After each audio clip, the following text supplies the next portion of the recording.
apakah tauhid uluhiyah itu?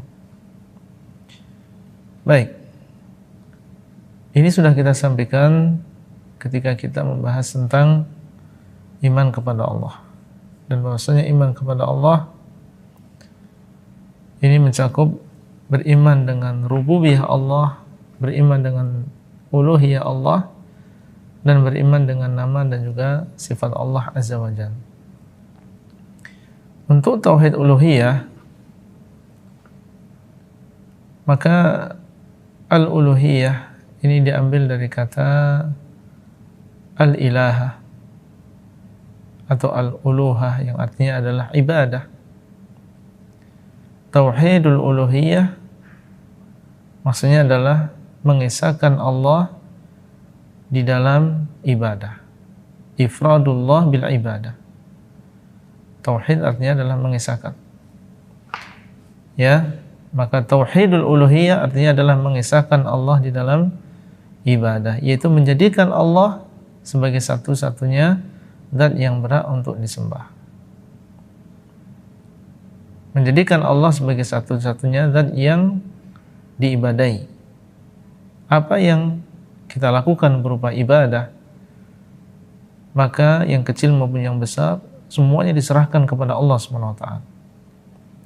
Doa, meminta pertolongan, bernadar, menyembelih, salat, puasa, ya, istighatsah, meminta pertolongan, isti'adzah, meminta perlindungan, dan ibadah-ibadah yang lain dengan berbagai jenisnya, berbagai macamnya, yang diucapkan maupun yang ada di dalam hati ataupun yang dilakukan oleh anggota badan, maka diifradkan ya hanya kepada Allah, yang mengesahkan Allah dalam ibadah. Inilah dimaksud dengan tauhidul uluhiyah.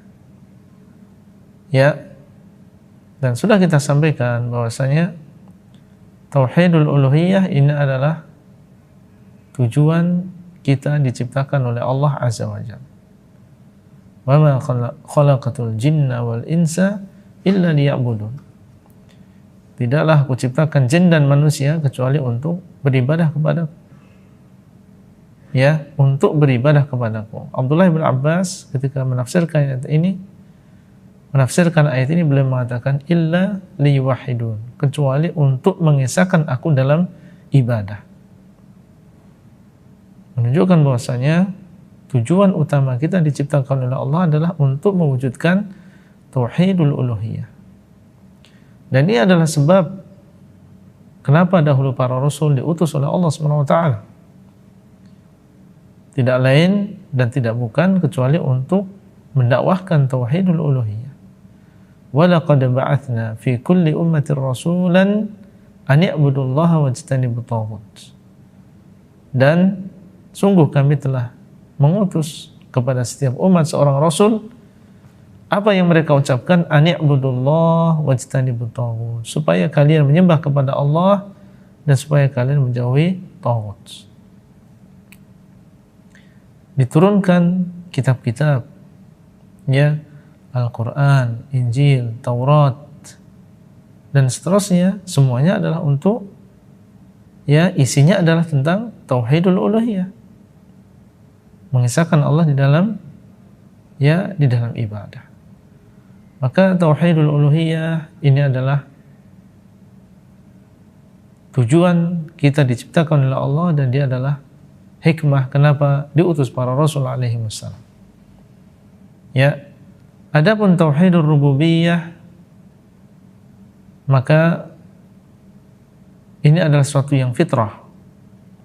Ya, fitrah manusia meyakini rububiyah Allah. Apa yang dimaksud dengan rububiyah Allah? Meskipun ini bukan yang ditanyakan, tapi sangat erat hubungannya dengan apa yang ditanyakan. Tauhidur rububiyah mengesahkan Allah di dalam pekerjaan Allah SWT. Ya, Rabba, yurabbi, tarbiyah maksudnya adalah memelihara.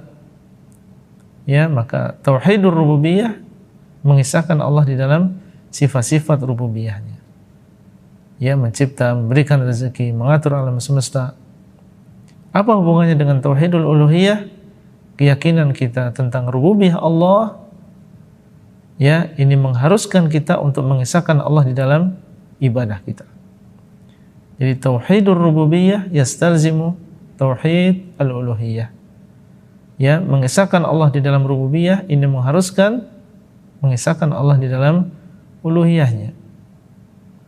Sebagaimana firman Allah Azza wa Jalla, "Dzalikumullahu rabbukum la ilaha illa huwa khaliqu kulli syai'in fa'buduh wa huwa ala kulli syai'in wakil." Itulah Rabb kalian, itulah Allah, Rabb kalian. La ilaha illa huwa, tidak ada yang berhak disembah kecuali Dia. Khaliqu kulli syai', Dialah yang menciptakan segala sesuatu. Fa'budu, maka hendaklah kalian menyembah kepada Allah saja. Setelah Allah mengabarkan bahwasanya Allah Dialah yang khaliqu kulli syai', Allah mengatakan fa'budu, hendaklah kalian menyembah kepada Allah saja. Maka inilah secara ringkas ini masuk dengan tauhid al-uluhiyah. Semoga apa yang kita sampaikan ini bisa dipahami oleh penanya dan juga para pemirsa yang lain. Nah,